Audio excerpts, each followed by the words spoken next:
साल का नौजवान है वो ये जान ले कि डॉक्टर बी आर अम्बेडकर ने कहा था, शिक्षा वो शेरनी का दूध है जो जितना पिएगा उतना दहाड़ेगा। आपके इसी कार्यक्रम में एक ऐसे महान भभूत की फोटो लगी है, एक ऐसे जननायक की फोटो लगी है जिससे पूरा समाजवाद गवर्न होता है, जिसे कहा जाता है बड़े प्रेम और श्रद्धा से डॉक्टर राम मनोहर लोहिया। और जनपद अंबेडकर नगर के ही जन्मे थे वो, और उन्होंने यही शहजादपुर में उन्होंने पूरे भारत में यह संदेश दिया समाज को कि समाज की जो निरीह कमजोर जातियां हैं, जब समाज में ऊंच नीच की भेदभाव की बात हो रही थी, समाज में जब समानता की बात नहीं हो रही थी, तो ऐसे बीच में हमारे बीच से डॉक्टर राम मनोहर लोहिया निकले और उन्होंने कहा, जिंदा कौमें 5 साल किसी का इंतजार नहीं करती। उन्हीं को आदर्श मान करके श्रद्धेय नेता माननीय मुलायम सिंह यादव जी ने बिल्कुल फूंकने का काम किया, जो आज हम जैसे नौजवान आज आपके बीच में संवाद कर रहे हैं समाजवाद को लेकर के। यही डॉक्टर राम मनोहर लोहिया कहते थे, सत्ता में जब सत्ताधारी नेता मगरूर हो जाए, जब सत्ता में सत्ताधारी नेता लोकतांत्रिक हत्या करने लगे, जब सत्ता में सत्ताधारी नेता लोगों को कीड़ा मकोड़ा मकड़ने समझने लगे, तो तावे की रोटी की तरह पलट देना। नौजवान साथियों, आज भी दुख इस बात का है कि आज देश में 2 ताकतें लड़ रही हैं। एक ताकत का नाम है समाजवाद और दूसरी ताकत का नाम है मनुवाद। मनुवाद हमको सिखाता है रूढ़वादिता, मनुवाद हमको सिखाता है आपस में छोटे बड़े का अंतर, लेकिन समाजवाद जो हमको सिखाता है वो समाज में समता समानता की बात सिखाता है।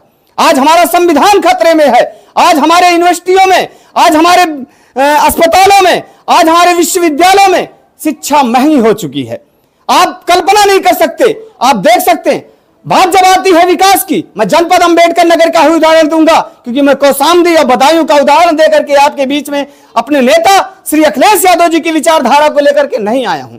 मैं आपको यह बताना चाहता हूं, श्रद्धेय नेताजी के सुपुत्र जो उत्तर प्रदेश के मुख्यमंत्री हुए, तो उन्होंने जनपद अंबेडकर नगर को 3 पुल देने का काम किया।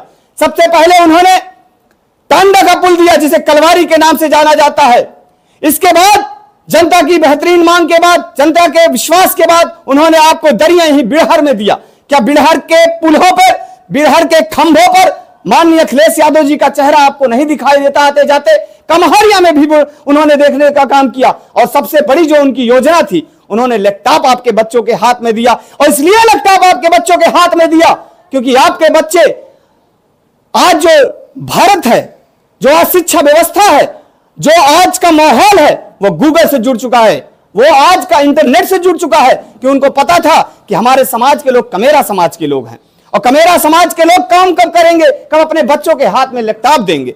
दुख इस बात का है कि आप हमारे नेता की योजनाओं को भूल गए, बेरोजगारी भत्ता भूल गए, कन्या विद्याधन भूल गए। और सबसे बड़ी बात तो यह है कि श्रद्धेय नेताजी की ही देन है कि आज हमारे समाज का, आप बताओ कि आपके गांव में अगर कोई सिपाही था या कोई फोर्स में लड़ने का काम करता था, तो उसकी लाश नहीं आती थी, उसकी लाश नहीं आती थी। जब वो सीमा में शहीद होता था, तो उसके घर, उसके पैतृक आवास पे उसके पूर्वजों को वकील खां साहब प्रभाकर जी सिर्फ ताबूत में टोपी आती थी, वर्दी आती थी, जूता आता था। भारत सरकार के रक्षा मंत्री होते हुए श्रद्धेय मुलायम सिंह यादव जी ने जब जाकर के देखा कि शहीद के घर, एक उनके क्षेत्र में इटावा में एक शहीद हुआ सैनिक, उसके घर जब पहुंचे और भारत सरकार का रक्षा मंत्री जब उनके साथ था, तो उन्होंने कहा कि ताबूत खोलाओ, मैं अपने इस किसान के बेटे का अंतिम दर्शन कर लूं जो सीमा में शहीद हो गया। तो भारत सरकार के उस प्रमुख सचिव ने कहा, साहब सेना में यह प्राविधान नहीं है कि लाश आए आपके घर। कहना क्या? कहना सेना में यह प्राविधान नहीं है कि लाश आपके घर आए, सिर्फ जूता आता है, टोपी आती है, वर्दी आती है उसकी।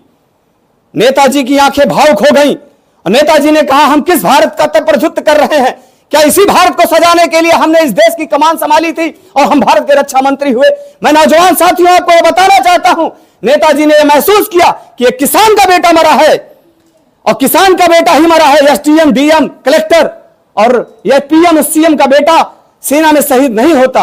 रक्षा मंत्रालय की सीढ़ियां चढ़ते हुए नेताजी ने यह आदेश किया कि अगर अब कोई भी किसान का बेटा शहीद होगा, कोई भी सिपाही अगर शहीद होगा, तो उसकी पैतृक धरती पर उसका शव आएगा और हल्के का एसडीएम उसको सलूट मारने का काम करेगा। यह मेरे नेता की सोच थी।